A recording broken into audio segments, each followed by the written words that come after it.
मुंबईतल्या घाटकोपरमधून एक दुर्दैवी घटना समोर येते। या दुर्दैवी घटनेचं कारण बनतं ते म्हणजे एक भलं मोठं होर्डिंग। आपण सध्या उपस्थित आहोत त्याच परिसरात जिथे पाहू शकता हीच दुर्घटना जी आहे ते या परिसरात घडलेली पाहायला मिळते। खरं तर एक भलं मोठं होर्डिंग जे आहे ते याच भारत पेट्रोल पंपवरती कोसळलेलं आपल्याला पाहायला मिळालं होतं, ज्यामध्ये अनेकांना दुर्दैवी दुखापत झाली होती, त्याचसोबत अनेकांचे जीवसुद्धा गेले होते। मात्र या संपूर्ण पडलेल्या होर्डिंगचा आढावा जो आहे तो त्यावेळेचे तत्कालीन मुख्यमंत्री एकनाथ शिंदे यांच्याकडनं घेण्यात आले होते। त्याचसोबत या संपूर्ण परिसरात त्यांच्या मार्फत आढावा घेऊन या संपूर्ण नागरिकांना आश्वस्त करण्यात आले होते की जोपर्यंत या होर्डिंगची माहिती मिळत नाही, जोपर्यंत या होर्डिंगच्या संबंधित असलेले संबंधित अधिकारी जोपर्यंत सापडत नाही तोपर्यंत या परिसरात एकही अनधिकृत होर्डिंग जे आहे ते बांधण्याची परवानगी देणार नाही। मात्र यानंतर सुद्धा आपण दुर्दैवी गोष्टी आहे की याच परिसरात जे आहे ते या भारत पेट्रोल पंपच्या समोरच एक भलं मोठं होर्डिंग जे आहे ते याची बांधकाम सध्या तरी सुरू असलेलं आपल्याला पाहायला मिळत आहे। अनेकांचा याच संपूर्ण होर्डिंगला विरोध सुद्धा केलेला पाहायला मिळत आहे। खरं तर याच संपूर्ण परिसरातून आपण पाहायचं झालं याच ईस्टर्न एक्सप्रेस हायवेवरून या संपूर्ण ईस्टर्न एक्सप्रेस हायवेवरूनच उपमुख्यमंत्री एकनाथ शिंदे यांची सुद्धा येणं जाणं जो आहे तो होत असतो। मात्र याच बाजूला जर आपण पाहिलं तर या संपूर्ण परिसरात अनधिकृतपणे होर्डिंग जे आहे ते आता बांधण्याचे काम सुरू आहे। अनेकांचा विरोध सुद्धा होत आहे। आपल्यासोबत येथील स्थानिक माजी नगरसेवक आहेत, आपण त्यांच्याशी बातचीत करू। खरं तर त्यांचा सुद्धा विरोध आहे। खरं तर काय सांगाल, एक अनधिकृत होर्डिंग पडल्याने दुर्दैवी घटना घडली, यानंतर आता संपूर्ण आणखी एक अनधिकृत होर्डिंग जे आहे ते उभारण्यात आलं आहे, तुमचा निषेध कशा पद्धतीने? ॲक्च्युली अनधिकृत होल्डिंग जी पडली पाठीमागं त्याचे पण आम्ही तक्रार केली होती, पण त्या टाईम काम महानगरपालिकेने केलं असतं तर इतक्या लोकांचे जीव वाचले असते।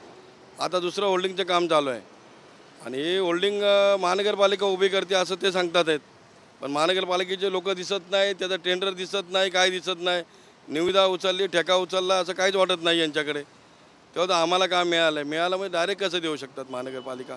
ही निविदा काढायला लागतात, ते काढले गेलेले नाही वाटतं।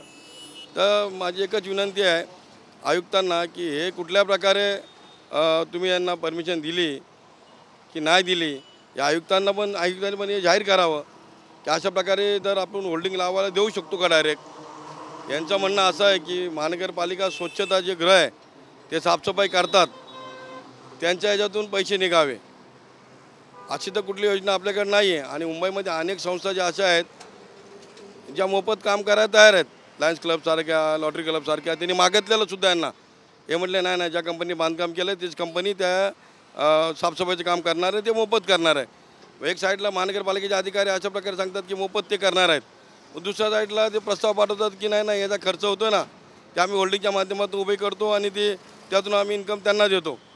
ही सोय कोणाची आहे नक्की, याचा शोध घेतला पाहिजे। आपण या संदर्भात महापालिकेला पत्रव्यवहार केला आहे का, काही पुरावे सादर केले? ही होल्डिंगचं बांधकाम 8 महिन्यापूर्वी चालू झालं होतं आणि आम्ही ते सहाय्यक आयुक्तांना सांगून ते थांबवलेलं। आता 2 दिवस झालं तुमच्या समोर ते बांधकाम चालू पुन्हा केलं आहे। आता त्यांना विचारल्यानंतर ते एकच सांगतात की आमच्याकडे परमिशन आहे। 2 दिवसापासून चालू झाले ते। उपमुख्यमंत्री एकनाथ शिंदे यांनी सुद्धा त्यावेळी दखल घेतली होती, संपूर्ण घटनेचा आढावा घेतला होता। त्यावेळी सुद्धा लोकांना आश्वस्त करण्यात आलं होतं की जोपर्यंत या संपूर्ण गोष्टीची सखोल माहिती मिळत नाही तोपर्यंत या परिसरात एकही अनधिकृत होर्डिंग जे आहे ते बांधू देणार नाही। मात्र यानंतर सुद्धा ही होर्डिंग जे आहे ते अनधिकृतपणे बांधण्याचं काम वेगाने सुरू आहे, काय सांगाल? शिंदे साहेब तर अनधिकृत होल्डिंगच्या विरोधातच असतात, अशा गोष्टीला ते थारा देत नाहीत। इनलिगल ते इनलिगल आहेत त्यांच्या दृष्टिकोनातून, हे त्यांना याची माहिती नाही, आम्ही माहिती देऊ त्यांना, ते यांच्या विरोध करतील।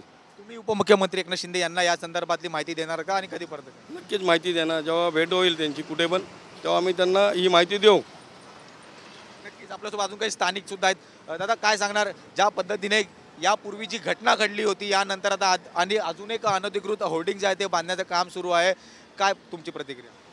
माझी प्रतिक्रिया एवढीच आहे की अनधिकृत हे चालू आहे, हे ॲक्च्युली थांबवलं पाहिजे। ह्याच्या पुढे पण ही घटना घडली, अजून घटना घडू नये ह्याचे फक्त या लोकांनी म्हणजे सगळ्यांनी जरा एक देखभाल करावी जरा असं। नक्कीच आपण जर पाहिलं तर याच संपूर्ण ईस्टर्न एक्सप्रेस हायवेवरून जे आहे ते मुख्यमंत्री असतील, एकनाथ शिंदे असतील किंवा उपमुख्यमंत्री हे संपूर्ण नेते मंडळी जे आहे ते प्रवास करत असतात। त्याच बाजूला जे आहे ते होर्डिंग हे बांधण्याचं काम मोठ्या उत्साहाने जे आहे ते मोठ्या प्रमाणात सुरू असलेलं आपल्याला पाहायला मिळत आहे। मात्र यापूर्वी 8 महिन्यापूर्वी घडलेल्या घटनेमध्ये ज्या पद्धतीने अनेक लोकांनी जीव गमावला, या संपूर्ण घटनेनंतर आता महापालिकेने याच भारत पेट्रोल पंप समोरच अजून एक अनधिकृत होर्डिंग बांधण्याचं काम सुरू केलं आहे। आता या संपूर्ण घटनेचा कशा पद्धतीने महापालिका आढावा घेणार, त्यासोबत या अनधिकृत होर्डिंगच्या मागे कोण आहे याचा कशा पद्धतीने शोध लावणार, हे संपूर्ण पाहणं महत्त्वाचं ठरणार।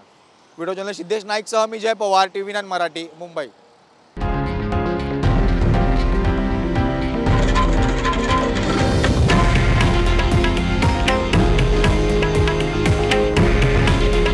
हे आहे देशातील नंबर 1 न्यूज नेटवर्क आणि आपण पाहत आहात TV9 मराठी। काळजी तुमची, हित महाराष्ट्राचं।